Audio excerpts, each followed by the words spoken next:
Motori e Lambrusco. Il Consorzio di tutela del Lambrusco di Modena ha voluto celebrare i 50 anni delle DOC del Rosso Frizzante nella casa museo di Enzo Ferrari qua a Modena. Ha portato qua cantine, produttori, ma anche tutti i portatori di interessi del mondo del vino, ma soprattutto anche per lanciare una serie di iniziative che verranno fatte nel corso del 2023 per dare ancora più valore aggiunto a questo Rosso Frizzante di terra emiliana. È la casa Enzo Ferrari, il museo della casa Enzo Ferrari di Modena, che ospita un evento per celebrare i 50 anni delle DOC modenesi, una grande festa che ha raccolto sé tutti i player del vino e soprattutto ovviamente quelli del Lambrusco. Claudio Biondi, presidente del Consorzio Tutela del Lambrusco. Allora, questo è un evento che vuole ricordare diversi appuntamenti che saranno portati a termine entro la fine dell'anno per valorizzare ulteriormente le nostre DOC. Un rosso frizzante che raggiunge praticamente tutto il mondo e che quantomeno è apprezzato sempre di più anche dalle nuove generazioni. Cornice storica, così come lo è la storia del Lambrusco.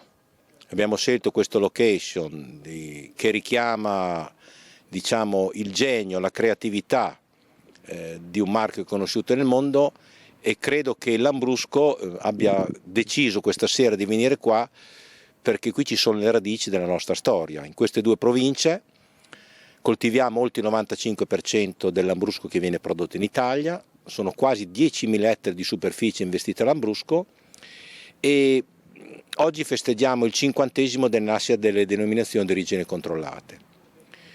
Denominazioni che hanno saputo in questi anni elevare tanto il nome del brand Lambrusco. Le cito rapidissimamente: Lambrusco Grasparossa di Castelvetro, Lambrusco Salamino di Santa Croce, Lambrusco Reggiano e Lambrusco di Sorbara. Territori omogenei, diversi come caratteristiche del terreno e diverse anche al consumatore, no? Quindi ecletticità, colori, profumi diversi. Siamo qui per festeggiare, ma non è un'autocelebrazione. Siamo qui per dire al mondo che il Lambrusco merita uno spazio importante, esportato in oltre 80 paesi e oltre il 60% di questa denominazione viene posto in export. Modena, terra di sapori, terra di buon cibo, terra di motori. Fin troppo facile associare il colore del Lambrusco a quello della nota marca automobilistica. Il rosso è l'elemento dominante del Lambrusco. Aveva ragione chi diceva: non mi interessa quale colore sia, basta che sia rosso. Noi diciamo questo del Lambrusco. Abbiamo accennato prima a diversi eventi che vengono sviluppati, vengono portati a termine nell'arco dell'anno. Ce n'è uno in particolare che vuole dare un segnale, no, a tutto il mondo del vino, che il Lambrusco ha la sua importanza. In giugno ci sarà un evento a Parigi. Di che cosa si tratta? Sì, lo lanceremo stasera. L'evento si chiama Lambrusco Day. Abbiamo deciso come consiglio d'amministrazione che il solstizio d'estate del 23, quindi il 21 giugno, andremo con i produttori e con giornalisti internazionali sulla Torre Eiffel. Il ristorante Jules Verne, dove in pratica andremo a presentare al mondo, in una cornice che non ha bisogno di commenti, l'eccellenza di questi 50 anni delle DOC, o ancora di più, di oltre 60 anni di nascita dei consorzi di tutela e promozione. È un evento importante, dove da lì lanceremo anche un evento per il prossimo appuntamento, che sarà fra 3 anni in una capitale europea o probabilmente anche al di fuori dei confini europei. Presidente, ma non è un po' una provocazione presentare un vino rosso con le bollicine in terra di Francia, che ha una tradizione eroica molto importante? Noi di certo non vogliamo sostituirci a nessuno. Credo che le bollicine francesi non abbiano bisogno di certo di commenti. Mi permetto di dire che anche le nostre bollicine, vorrei ricordare ai telespettatori che l'unica bollicina rossa presente in Italia è la nostra, se escludiamo delle piccole nicchie presenti in altri paesi. Credo che la qualità, le caratteristiche organolettiche e soprattutto la capacità degli imprenditori dei territori riescono a fare una bella figura anche sulla Torre Eiffel, a fianco di bollicine che sicuramente saranno nobili, ma non credo che il nostro sarà un campionato di Serie B. Il mondo del Lambrusco andrà a Parigi sulla Tour Eiffel, però l'azienda, la casa vinicola Chiarli è arrivata a Parigi alla fine dell'Ottocento con il Lambrusco, forse uno dei primi Lambruschi che sono stati portati in terra di Francia. Beh, sì, il 1900 esatto è la data della Fiera Universale di Parigi, e dove noi abbiamo partecipato con una nostra bottiglia del Lambrusco, che oggi è praticamente la replica dell'etichetta è quella del Vecchia Modena, e ottenemmo una medaglia di riconoscimento importante.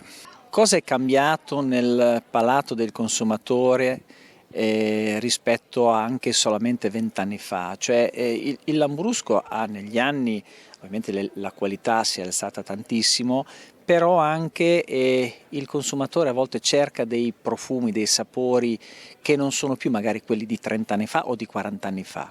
No, indubbiamente il mercato è in continua evoluzione, quindi anche i consumatori cambiano le loro abitudini e i loro modi di bere. Il Lambrusco ha fatto dei passi da gigante per la qualità e per la diversificazione delle tipologie.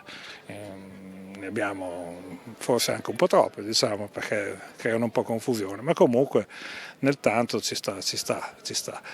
Il cambiamento è stato finalmente di ritornare un po' alle tipologie tipiche, classiche, che quelle che facevano parte della nostra cultura locale, modenese, emiliana. Protagonisti di questo evento sono i produttori singoli che hanno cantine comunque che hanno sviluppato anche dei prodotti interessanti, come peraltro anche aziende cooperative che sono, diciamo, in termini di volumi quelli più consistenti, insomma, nell'area di Modena e Reggio Emilia. Come hanno accolto, insomma, i produttori e i vinificatori, insomma, di questo evento che li porterà a Parigi? Beh, c'è stata un'ottima risposta.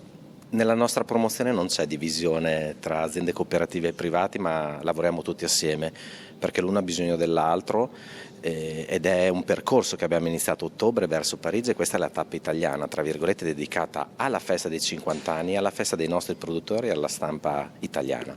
Tante denominazioni e anche tante sfumature a seconda delle cantine. Cioè, quali sono le tendenze adesso nei Lambruschi? C'è qualche cosa che più magari spinge le aziende a innovare in termini di Lambrusco?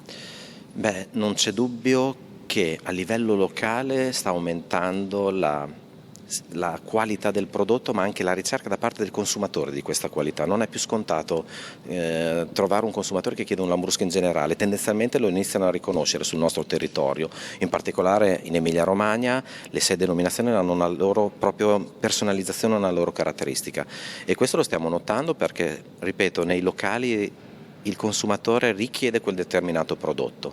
Poi non c'è dubbio che la bellezza del Lambrusco è bellezza nei colori, e quindi questo aiuta moltissimo anche il consumatore a trovare i propri gusti. Se usciamo dal territorio regionale e anche in quello nazionale, andiamo a livello internazionale, ancora questo cambiamento fa più fatica ad arrivare, è ancora un concetto generalizzato del Lambrusco, ma sicuramente con l'attività che faremo nei prossimi anni noi andiamo a intervenire in quei mercati per far capire proprio le differenziazioni e le peculiarità dei diversi Lambruschi.